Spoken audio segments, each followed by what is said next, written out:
नमस्कार, मैं शिवानी रूबरू बिहार में आपका स्वागत है। आज है 9 अक्टूबर। चलिए फटाफट बढ़ते हैं बिहार की अब तक की 20 बड़ी खबरों के साथ। उससे पहले एक नज़र अब तक की टॉप 5 खबरों पर। बिहार में प्रखंड स्तर पर खोले जाएंगे स्कूल।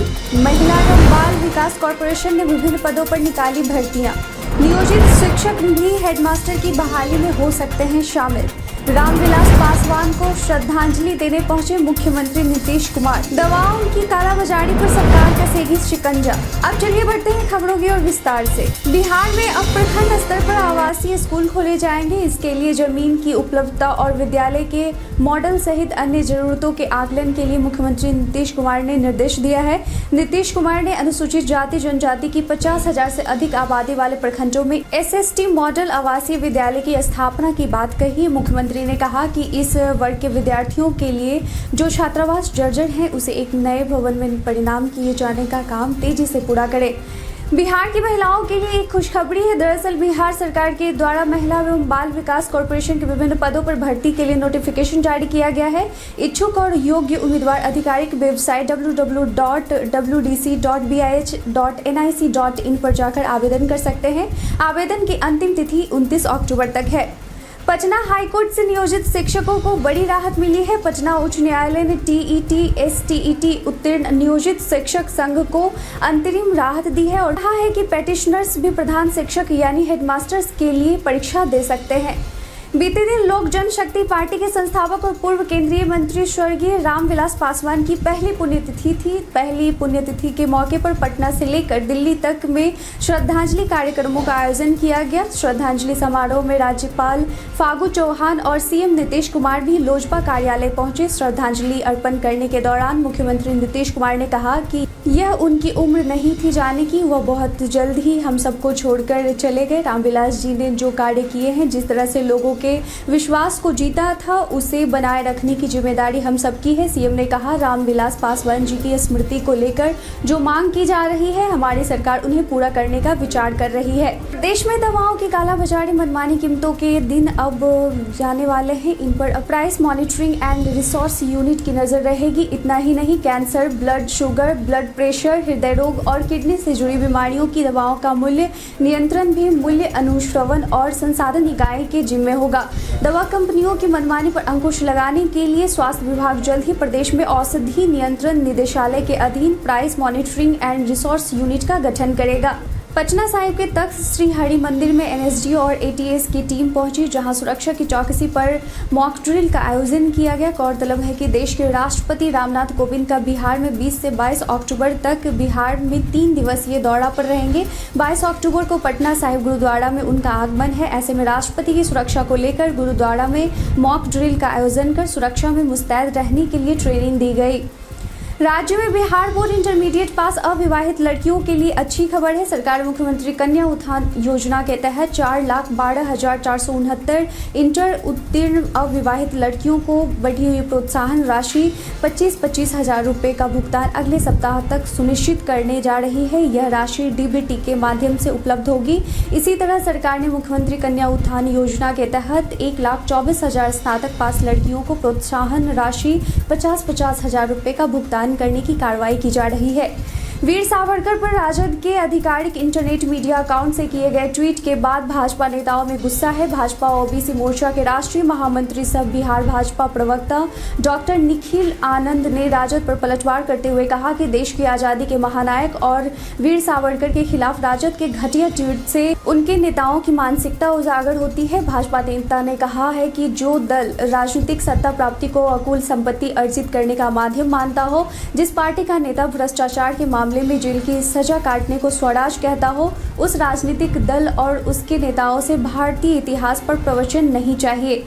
राष्ट्रीय जनता दल सुप्रीमो लालू प्रसाद यादव के बड़े बेटे तेज प्रताप यादव ने अपने नए सियासी कार्यक्रम की घोषणा कर दी है। उनके अनुसार वे पिता लालू प्रसाद यादव के नाम पर जयप्रकाश आंदोलन की तर्ज पर लालू प्रसाद आंदोलन करने जा रहे हैं। वे JP आवास में तय करेंगे कि इस आंदोलन को कैसे बढ़ाना है। बता दें कि तेज प्रताप यादव 11 अक्टूबर को लोक नायक जयप्रकाश नारायण की जयंती के अवसर पर शांति मार्च निकालकर पटना गांधी मैदान से खाली पैर JP आवास चरखा समिति तक जाएंगे। बिहार में 2 सीटों के उपचुनाव के लिए आरजेडी ने मंथन शुरू कर दिया है। बिहार में तारापुर और कुशेश्वर स्थान विधानसभा सीट के लिए चुनाव होना है। इसे लेकर बीते दिन शुक्रवार को पटना में राबड़ी आवास पर आरजेडी विधायक दल की बैठक हुई। आरजेडी के इस निर्णय से कांग्रेस गुस्से में है और महागठबंधन में दोस्ती को तोड़कर दोनों सीटों से उम्मीदवार उतारा है। हालांकि गठबंधन तोड़ने को लेकर पार्टी की ओर से अधिकृत बयान नहीं आया है, लेकिन इस टूट रही दोस्ती को फ्रेंडली फाइट नाम दिया गया है। बिहार में दुर्गा पूजा को लेकर एक बार फिर जरूरी गाइडलाइंस जारी कर दिया गया है। खासकर इस बार पंडालों में भी कोरोना प्रोटोकॉल का पालन करना जरूरी है। प्रवेश द्वार के पास हाथों को सैनिटाइज करने की व्यवस्था करनी होगी। स्वास्थ्य विभाग द्वारा महत्वपूर्ण पूजा पंडालों और मेलों के स्थल पर कोविड टेस्टिंग और टीकाकरण के लिए विशेष कैंप की व्यवस्था की जाएगी। बिहार में 2 सीटों पर होने वाले विधानसभा उपचुनाव को लेकर सियासी दल तैयारियों में जुट गया है। इसको लेकर बिहार की सबसे बड़ी राजनीतिक पार्टी राष्ट्रीय जनता दल ने बिहार की पूर्व मुख्यमंत्री राबड़ी देवी के आवास पर बीते दिन हाई लेवल की मीटिंग बुलाई। इसमें राजद के सभी राजद विधायक को शामिल होना था, लेकिन इसमें राजद विधायक और लालू के बड़े लाल तेज प्रताप यादव ही नहीं शामिल हुए। इसके बारे में जब राजद नेता भाई वीरेंद्र से पूछा गया तो उन्होंने कहा कि तेज प्रताप पटना में नहीं है। वहीं तेज प्रताप केंद्रीय मंत्री पशुपति पारस के कार्यक्रम में पटना में ही दिखे। ऐसे में भाई वीरेंद्र का बयान झूठा साबित हो गया। आरजेडी सुप्रीमो लालू यादव कब बिहार आएंगे और इसको लेकर अभी तक सस्पेंस बरकरार था, लेकिन अब निश्चित हो गया है कि लालू यादव 20 अक्टूबर को बिहार आएंगे। यह जानकारी कोई और नहीं बल्कि आरजेडी के कद्दावर नेता और लालू के करीबी माने जाने वाले विधायक भाई वीरेंद्र ने कही है। उन्होंने कहा कि लालू यादव 20 अक्टूबर को बिहार आएंगे। दिल्ली में छठ पर्व नहीं मनाए जाने को लेकर बीजेपी सांसद और अभिनेता मनोज तिवारी छठ पूजा को लेकर काफी गुस्से में हैं। उन्होंने दिल्ली के मुख्यमंत्री अरविंद केजरीवाल पर निशाना साधा है। वे जल्द ही दिल्ली में रहने वाले बिहार के लोगों से बात करेंगे। पूर्वांचल के लोगों का भी राय लेंगे कि सार्वजनिक जगहों पर छठ नहीं मनाया जाने को लेकर वे सब क्या सोचते हैं। इसे लेकर आज शनिवार से वे रथ यात्रा निकालेंगे। बिहार में 2 सीटों पर हो रहे उपचुनाव के लिए कांग्रेस ने भी स्टार प्रचारकों के नाम घोषित कर दिए हैं, जिसमें हाल ही में कांग्रेस में शामिल हुए कन्हैया कुमार सहित छत्तीसगढ़ के सीएम भूपेश बघेल, पंजाब के सीएम चरणजीत सिंह चन्नी, हरियाणा के पूर्व सीएम भूपिंदर सिंह हुड्डा, वरिष्ठ नेता आनंद शर्मा, राजीव शुक्ला, सचिन पायलट और नवजोत सिंह सिद्धू भी शामिल हैं। गोपालगंज के उचका गांव थाना क्षेत्र के इटावा पुल के समीप एनएच पर बीते दिन दोपहर करीब 1 बजे 2 बाइक के बीच हुई आमने सामने की टक्कर में एक महिला समेत 2 लोगों की मौत हो गई। बताया जाता है कि हथुआ थाना क्षेत्र के चिटकोली निवासी 40 वर्षीय आरिफ मियां बाइक से किसी काम से गोपालगंज जा रहे थे। रेल यात्रियों के लिए जरूरी खबर है। पूर्व मध्य रेल ने कोहरे के कारण बड़ी संख्या में ट्रेनों को रद्द कर दिया है और कुछ गाड़ियों की फ्रीक्वेंसी घटा दी गई है। रद्द की गई ट्रेनों में कोलकाता से झांसी, दिल्ली से अलीपुरद्वार, चंडीगढ़ से डिब्रूगढ़ और लखनऊ से पाटलिपुत्र के बीच चलने वाली कुछ प्रमुख गाड़ियां हैं। वहीं ग्वालियर से बड़ौनी, आनंद विहार से कामाख्या और आनंद विहार से भागलपुर के बीच चलने वाली गाड़ियों की फ्रीक्वेंसी घटा दी गई है।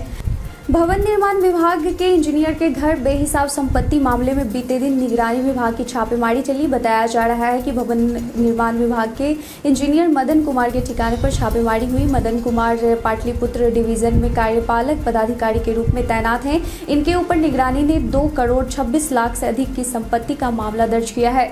कश्मीर में हुए आतंकी हमले में जान गंवाने वाले बिहार के वीरेंद्र पासवान का श्रीनगर में अंतिम संस्कार किया गया। मिली जानकारी के अनुसार राज्य प्रशासन ने उनके पार्थिव शरीर को पटना तक एयरलिफ्ट करने की पेशकश की थी, लेकिन रिश्तेदारों ने श्रीनगर में ही शव के अंतिम संस्कार के लिए सहमति दी।